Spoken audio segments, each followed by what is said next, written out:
চাচা, চাচা, বাড়িঘর এত সাজানো কেন? আর হেনা কোথায়? চাচা, বাড়িঘর এত সাজানো কেন? হেনা কোথায়? একদিন সময় আসবে তোমার জীবনে, হয়তো তুমি এসে বলবা, চাচা, বাড়িঘর এত সাজানো কেন? হেনা কোথায়? 40,000 টাকায় তোমার বিয়ে করতে চায় সকিনা, তুমি রাজি? সকিনা কি কয়? চুপ করে থাকে। চুপ করা মানে সম্মতি, চুপ করা মানে কি? এবার সকিনার অনুমতি পাওয়ার পরে গেল কার কাছে? কুতকুতালির কাছে। সকিনা 40,000 টাকা মহারানায় তোমার বিবাহ বন্ধনে আবদ্ধ হতে চায়। এর আগে বিয়ের ভূমিকা পড়তে হয় খুতবা, যেটা পড়েছেন স্বয়ং আল্লাহ। খুতবা পড়েছেন কে? আদম আলাইহিস সালামের বিয়ে ঘটিয়েছেন কে? জয়নবের সাথে মুহাম্মদ সাল্লাল্লাহু আলাইহি সাল্লামের বিয়ের কাজী কে? আল্লাহ। সেই খুতবাটা আমরা পড়ি, নাহমাদুহু ওয়া নুসাল্লি আলা রাসূলিহিল কারীম।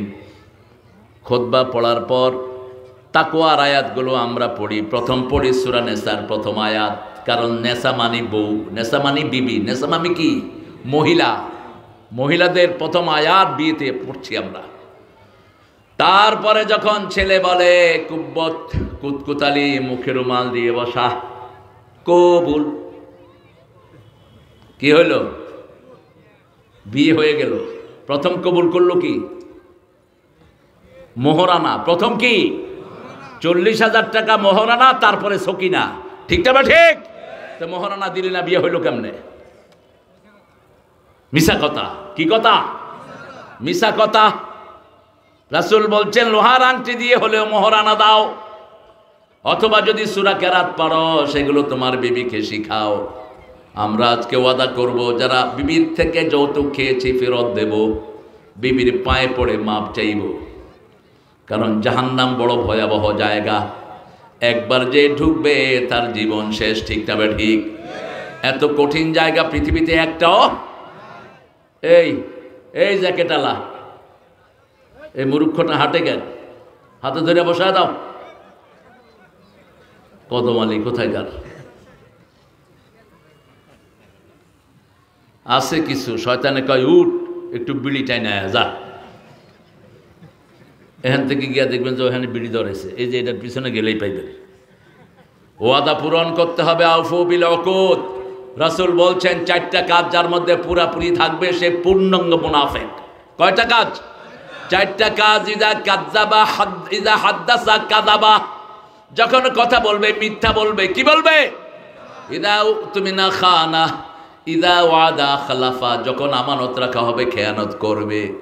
বাংলাদেশ ব্যাংকের রিজার্ভ চুরি হয়ে গেছে। চুরি করলো কারা? ওই যে দাদাদের হাতে দিয়েছে আইডি সেকশন। আইডি সেকশনের সব ছিল মুশরিক। সব কি ছিল? মুশরিক। সচিবালয়ের 1400 চাকরির 950 মুশরিকদের হাতে। এসপিডিসি সারা দেশের 90% হলো হিন্দুদের হাতে।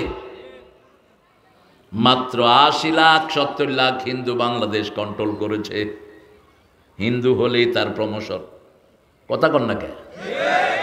আপনাদের টাঙ্গাইলের মাদ্রাসার প্রিন্সিপাল পাঠানো হয়েছে হিন্দু, আলিয়া মাদ্রাসার প্রিন্সিপাল। খবর তো রাখেন না, ঘোড়ার ডিম।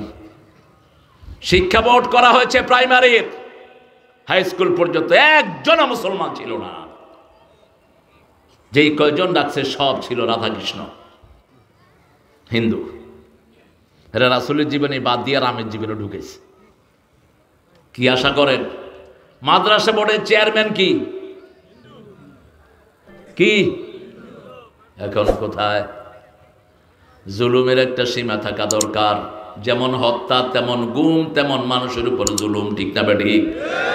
2 দিনে 2000 ছেলেকে খুন করেছে নিজে ক্ষমতায় থাকার জন্য। ক্ষমতার মালিক তুই না, মালিক কে? 12 পদের তরকারি রেডি করেছেন, খাবেন। আল্লাহ কয় সময় শেষ, এখন তুই ভাগ, নইলে তোরে খায়া ফেলাইব বৈষম্য বিরোধী পোলাপান। ওয়াদা পূরণ করতে হবে। ওয়াদার ব্যাপারে জিজ্ঞেস করবেন কে? ইন্নাল আহদা কানা মাসউলা।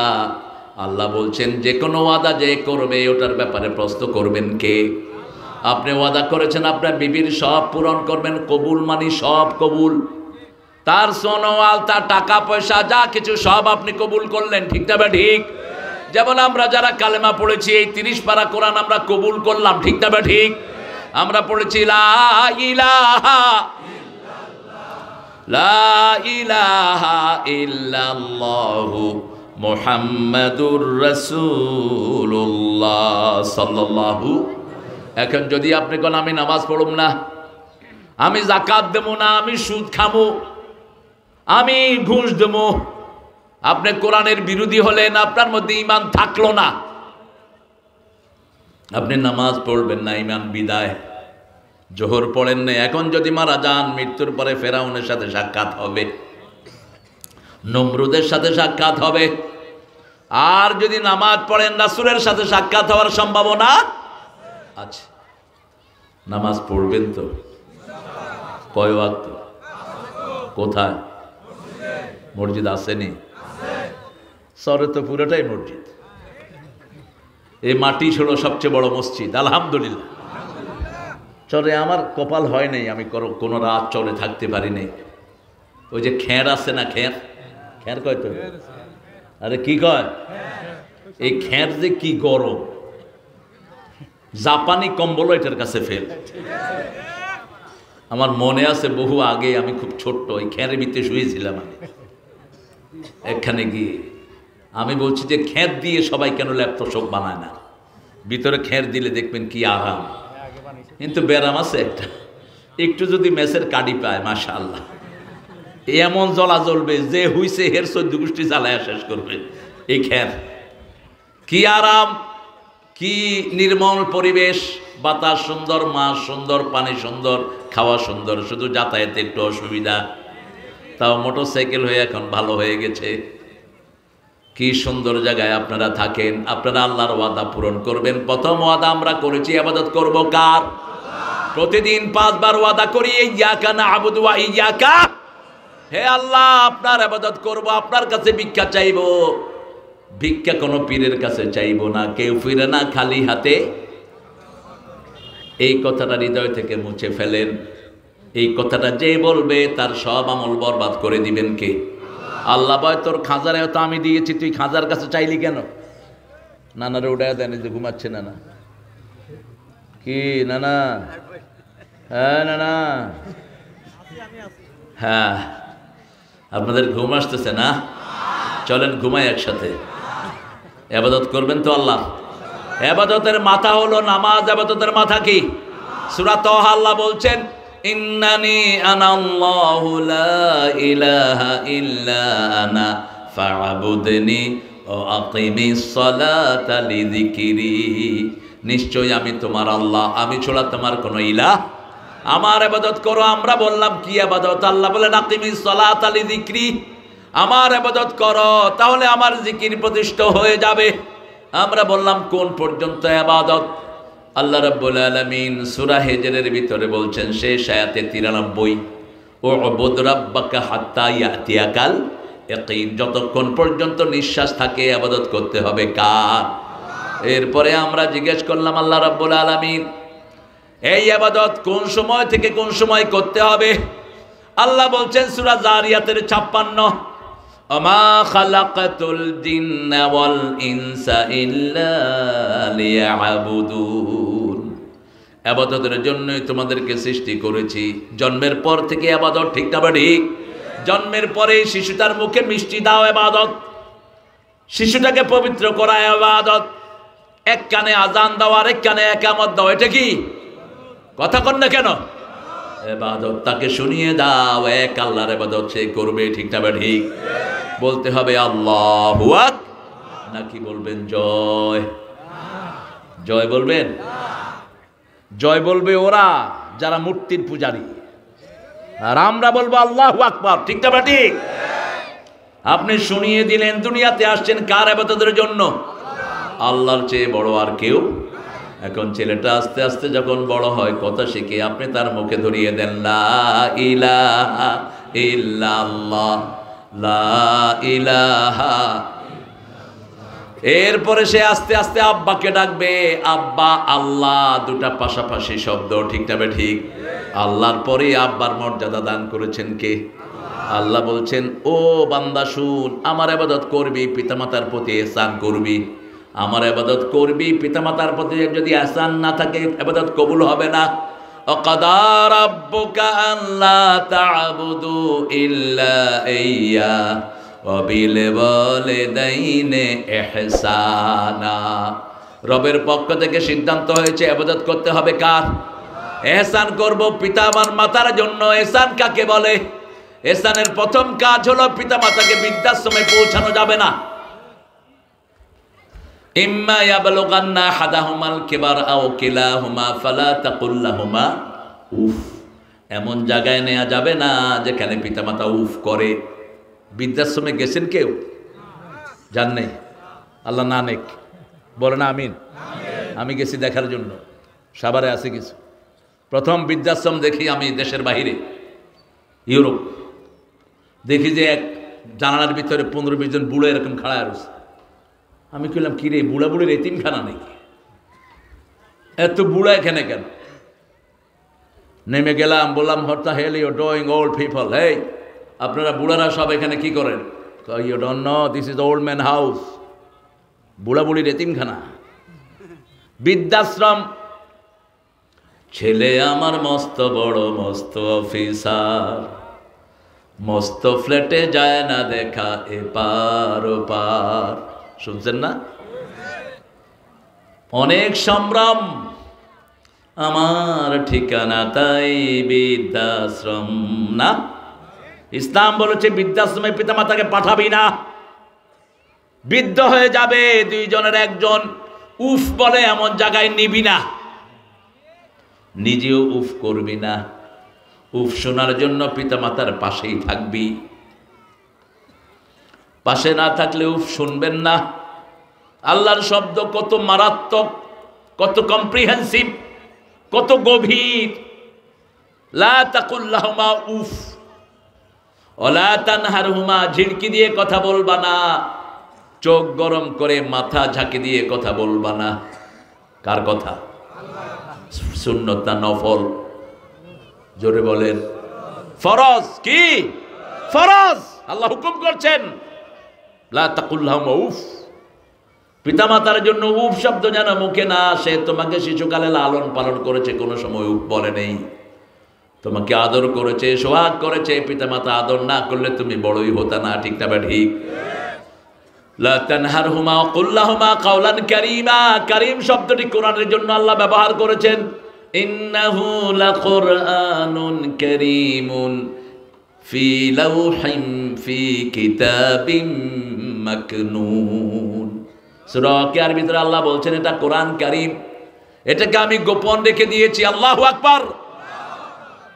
এমন কিতাব যেটার আসলটা আছে লৌহ মাহফুজে, নকলটা দুনিয়াতে পাঠানো হয়েছে। ঠিক না? ঠিক। কিন্তু অরিজিনালটা আছে কোথায়? লৌহে মাহফুজে। হাফেজদের ব্রেনকে আল্লাহ লৌহে মাহফুজের মতো পবিত্র করে দিয়েছেন। দুনিয়ার কোন মুসলমান নাই যার পেটে 2-1টা সূরা নাই। ঠিক না? ঠিক। সূরা আছে যেখানে মুসলমান আছে। কারো পেটে 10টা, কারো পেটে 20টা, কারো পেটে 100টা, কারো পেটে 114টা। ঠিক না? ঠিক। কিন্তু সূরা ছাড়া কোনো মুসলমান নাই। এই সূরা দান করেছেন কে? আল্লাহ বলছেন সেই সূরাদের একটা সূরা বনি ইসরাইল। বনি ইসরাইল সবচেয়ে বড় অসভ্য জাতি, সবচেয়ে বড় পিতামাতার সাথে গাদ্দারি করেছে বনি ইসরাইল। বনি ইসরাইল নবীদেরকে হত্যা করেছে। বনি ইসরাইল আজও মুসলমানদের রক্তে তাদের হাত রঞ্জিত করছে। এই যে ফিলিস্তিনে মুসলমানদেরকে মারছে, এরা কারা? এরা হলো ইহুদির গোষ্ঠী, বনি ইসরাইলের একটা গ্রুপ। বনি ইসরাইলের শুরু হয় ইয়াকুব আলাইহিস সালামের পরিবার থেকে। ওনার 12টা সন্তান। কয়টা? 12টা সন্তান। একজন ছিলেন নবী। কি নাম? ইনি ছিলেন বনি ইসরাইলের প্রথম নবী। কি নবী? প্রথম নবী। আর বনি ইসরাইলের শেষ নবী হলেন ঈসা আলাইহিস সালাম। আর দুনিয়ার শেষ নবী হলেন রাহমাতাল লিল। তাহলে পিতামাতার সাথে এমন জায়গায় নেব না যেখানে পিতামাতা উফ বলে, অথবা পিতামাতার কাছে আমি কখনো উফ শব্দ বলবো না, ঝিড়কি দিয়ে কথা বলবো না। যুবক ছেলেরা যখন পিতামাতা কিছু অর্ডার দেয়, পারবো না, আছে না নাই? হে বাবা, তুমি সবসময় ফোন করো কেন? মা তুমি দেখো না আমি গেম খেলছি। এরকম ছেলেরা করে না? বেশি না কম? বাবা ভাত খা, ঘ্যাত করে ওঠে কুত্তার মতো। খবরদার, পিতামাতার সাথে বেয়াদবি করবা, সব আমল বরবাদ করে দিবে আল্লাহ। কোন আমল তোমার টিকবে না। নবীর সাথে বেয়াদবি করলে যেই পরিণতি, পিতামাতার সাথে বেয়াদবি করলে একই পরিণতি। আমল সব বরবাদ, আমল সব কি বরবাদ। এরপরে আল্লাহ বলছেন আকুল্লাহুমা কাওলান কারীমা, নরম কথা বলো, সম্মানজনক কথা বলো। ঢাকার লোকেরা একটু সহজ সরল হয়। আমি এক ছেলেকে জিজ্ঞেস করলাম, এই তোমার আব্বা নাকি হজে যাইবে? হালা যাইতেও পারে।